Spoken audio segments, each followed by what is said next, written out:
excited to perform. Yeah, I remember you were on the lineup of one of the doomed editions during the pandemic. Exactly. So it's really nice to see you back on the lineup. Thank you so much.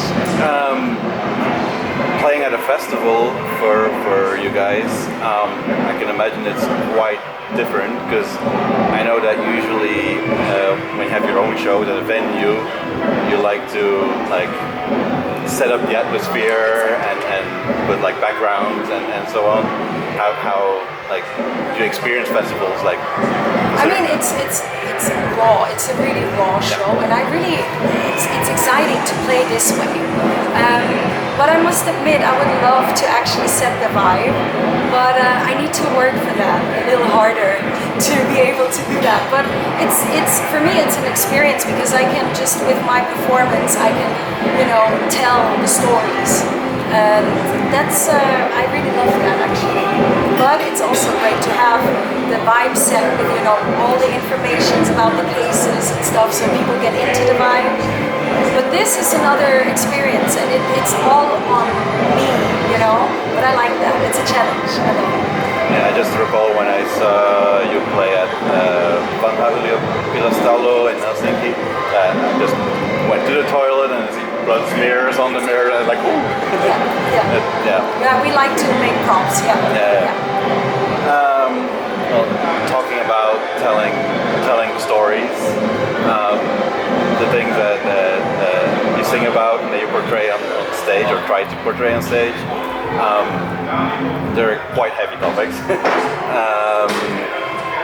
Just kind of wondering, how do you end up deciding on which one to go for? Do you have a list, or is it just on the moment? So I have a notebook, where I write all my notes in, and I write about all the stories that I find interesting, but not every story has this kind of spark, this spark of creativity, where I feel like, okay, I need to write about that. And some stories are just in my notebook because I haven't found the spark yet, but then I turn back the pages and I'm like, oh no, now I can hear something, or I can visualize how the song should sound like. But it's also really important, just to mention that, for example, Michelle Carter was really important to me to write about, because this could have happened in the 90s, as I said before, but it was important to me because of the bullying, what happens on the internet, that people tend to be bullies on the internet because they feel like I have no face, I have no character, nothing. And there are certain cases where I feel like I have to talk about it, because it's a topic that people should talk about or should listen to. Yeah, you've mentioned in other interviews that when you approach the songs, or when you write the songs, it's sort of to remember the victims and give them a place. Yes. Always. But then also linking to the bullying online, I've seen quite regularly those kind of negative comments about your music, that they're abusing the drama, and how do you cope with those kind of reactions? I don't care, because then people just don't get it, what I'm about to do or what I'm doing. I'm trying not to be grotesque, but I'm trying to not turn a blind eye on those. But and if it makes you uncomfortable, I'm doing my job really well. Yes. Yeah, that's actually something that I noted down. Some people find your music and your topics scary and very confronting. But then it's real life. Yeah.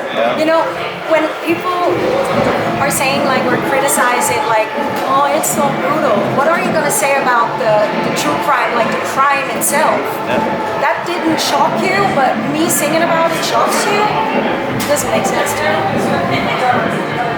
But then on the other hand, it also somehow really connects with a lot of people, and in a sense comforts them, which is, I think, a really interesting contradiction to see.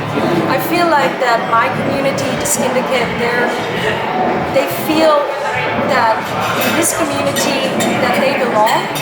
I have a lot of syndicates, they're traumatized, have been abused, and they feel like they have a place now to talk about it without getting judged, you know.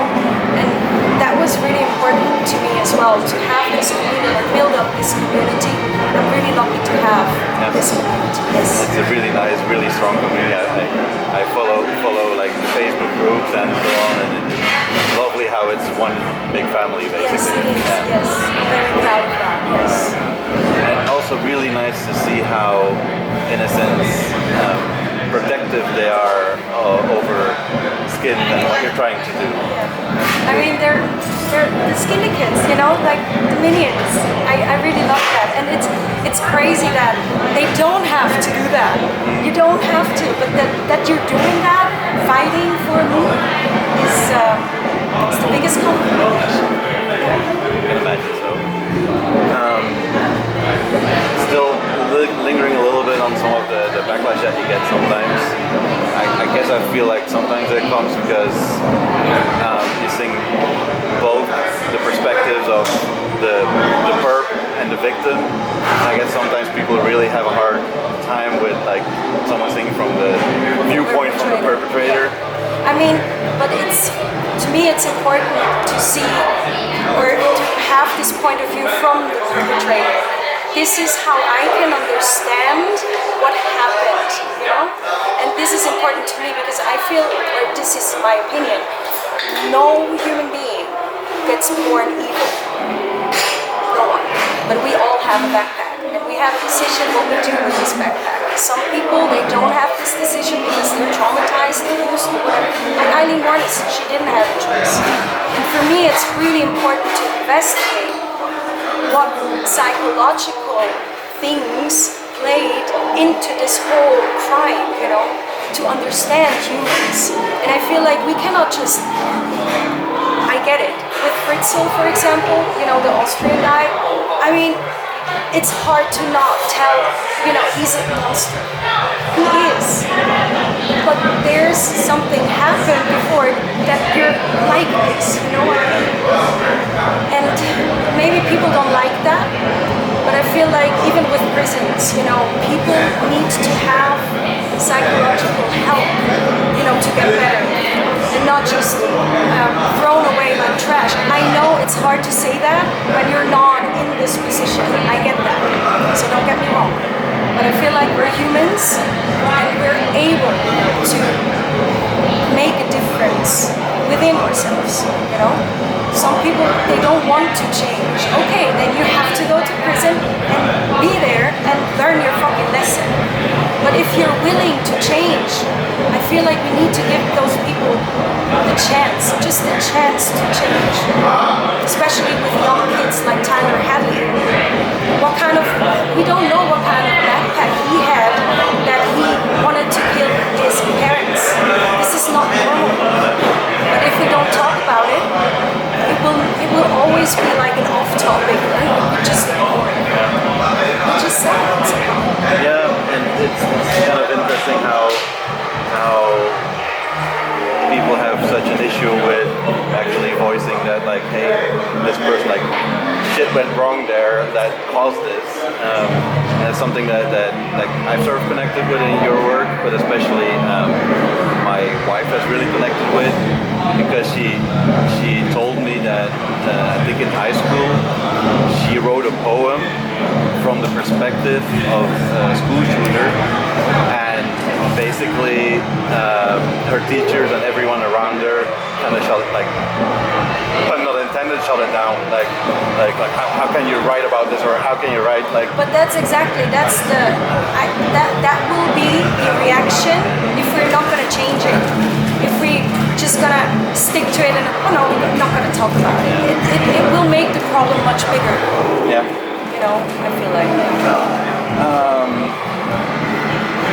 Yeah, I don't know, like the whole darkness about it, it's just very comforting sometimes. Like, I've been following you since like a discovery with the song with Jonathan Davis, so quite from the very beginning. And it's just like every single song that you come with, it's just so well thought through, and I just love the whole artistry that and effort that you put into it. Just wanted to say that.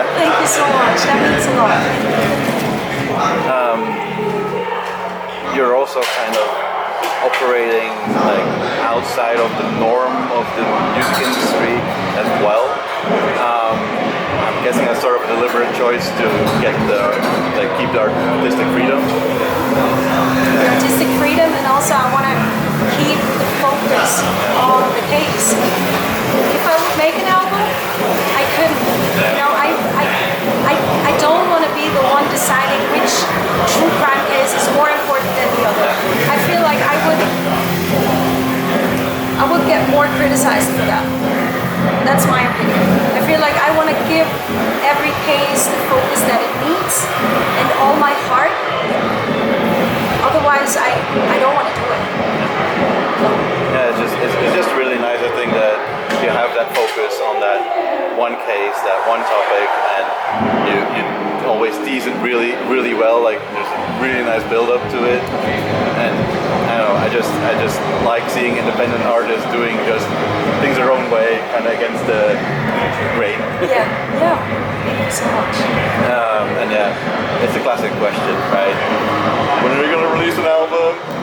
It's like I've seen it online so often on post video, and I'm not gonna release an album. Yeah. There will be other ways to create art this kind of way, but not as an album with just each case is a different case. That's not one. Yeah, I know from the beginning, like you sort of work with chapters and I'm writing just a book. collect them and Exactly. So what I'm doing right now is I'm writing a book, and I can decide whenever the book is done. Yeah. When the end is coming, I can tell you like, yeah, I'm done now.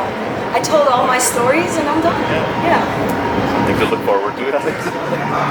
And you're saying like I'm done. When you get to sort of finishing that book, does that then also mean that you're like done? We'll see. We will see. I don't know. Just think one more thing. Like you've been now working with Father for so long. Just kind of wondering like how has like the dynamic changed since the very beginning to now? Like, do you guys like put like the music together as well, or is it just him that provides soundtrack for you? No, we always had actually the same dynamic since we started working together. It's me coming up with the topic, and then it's just us like brainstorming, and I'm trying to sing what I hear. It's this kind of process where I see this. I don't know if it makes sense, but I can see the song in my head, so I'm trying to sing to Father what I want, and then he's doing his magic. But it's a teamwork. And seeing the song, does that then also kind of reflect in the music videos? Yes. Yeah, I see the colors, I see the scenes, but it also helps to work with a director, because sometimes I feel like I'm too obvious with the case. Like I would tell the story too brutal. So it's good to have a director helping you sorting out all my ideas. Yeah, that helps. Well, to this point, it had all worked very well, because I've always loved the videos as well. Thank you so much. I think I'm kind of ready to sort of wrap up and let you enjoy the rest of your day still. Would there be anything at all that you would like to say to your fans or whoever ends up watching this, discovering you, like to wrap up? I'm very grateful for each and everyone who's listening to True Crime Music. I love you. Thank you so much for your time. Really looking forward to see you again live. Thank you. That was amazing. Thank you so much.